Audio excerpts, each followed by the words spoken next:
एक त्याग होता है, एक वैराग्य होता है, एक उपरति होती है शास्त्र में।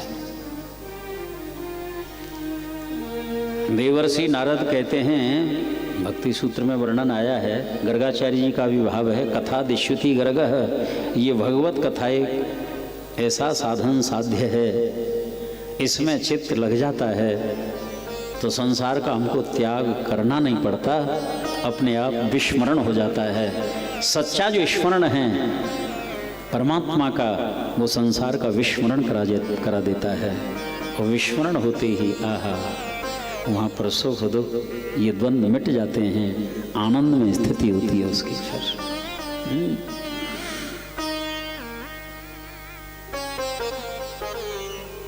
शौनकादि ऋषियों ने कई प्रकार की जिज्ञासाएं की हैं। गुरुदेव, हम आपके सत शिष्य हैं,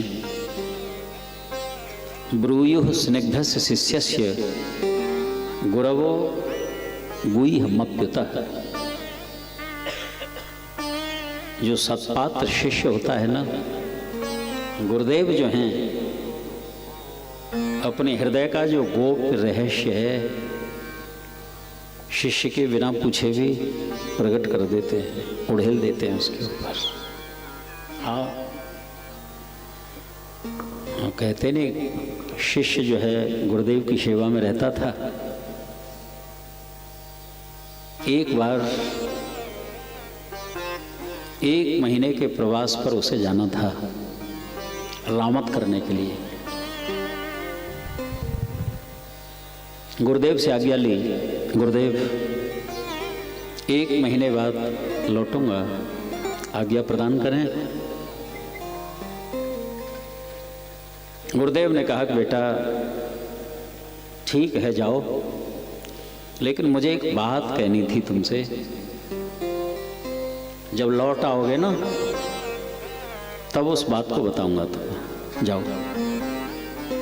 शिष्य जो है चला गया। 1 महीने बाद लौटा, शिष्य लौट रहा था, इधर गुरुदेव का शरीर पूरा हो गया था। अंतिम जो है यात्रा निकाली जा रही थी, गांव से बाहर पहुंच चुके थे लोग, शोक छाया हुआ था। जैसे ही वो शिष्य आया, उसको बताया कि गुरुदेव का शरीर हो चुका है।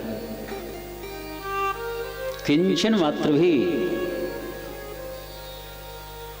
उसको विश्वास नहीं हुआ, ऐसा हो ही नहीं सकता कि मेरे गुरुदेव शरीर छोड़ के चले जाएं, नहीं हो सकता ऐसा। क्यों? उन्होंने मेरे से कहा था कि तू जब लौट के आएगा ना तो मैं तेरे को एक बात बताऊंगा। वो बात तो भी बताई नहीं है मुझे, जा कैसे सकते हैं? लौट चलिए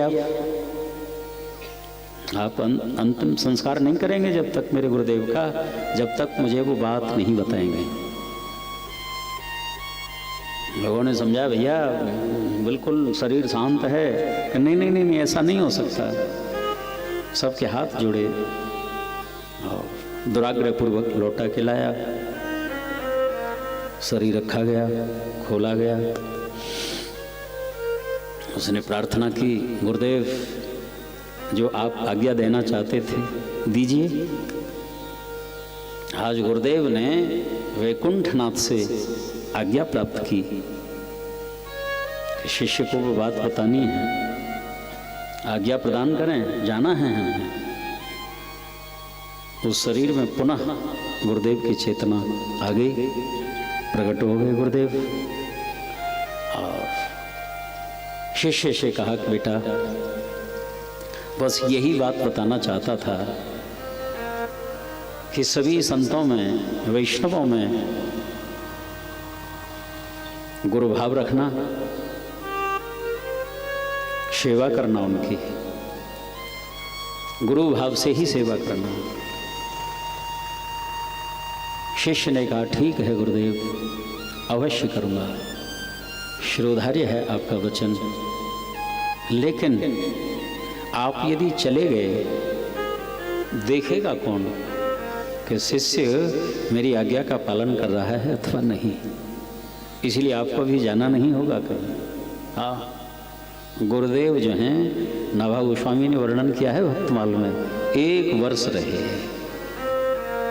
और देखा कि शिष्य जो है, हाँ, उसी जैसी आज्ञा थी उसके अनुरूप ही संत वैष्णवों की सेवा में समर्पित हैं, खूब सेवा कर रहे हैं। ये होती है निष्ठा, गुरु निष्ठा, संत निष्ठा। ब्रूयुः स्निग्धस्य शिष्यस्य गुरवो गुह्यमप्यतः।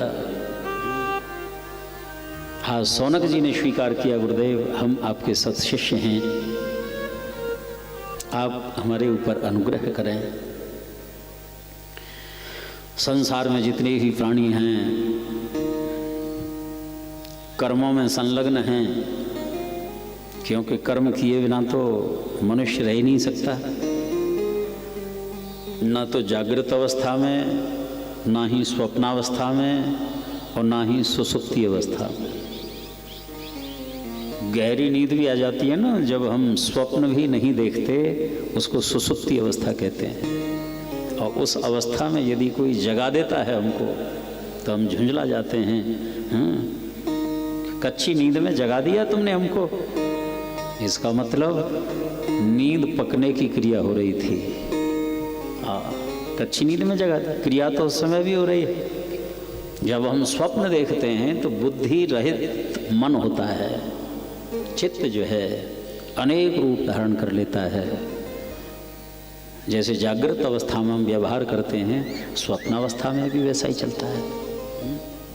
और जागृत अवस्था में तो शारीरिक सारी क्रियाएं होती ही हैं। नह कश्चित क्षणमपि जातो तिष्ठत्य कर्मकृत। अकर्म की स्थिति में मनुष्य एक क्षण भी रह नहीं सकता, किसी भी अवस्था में।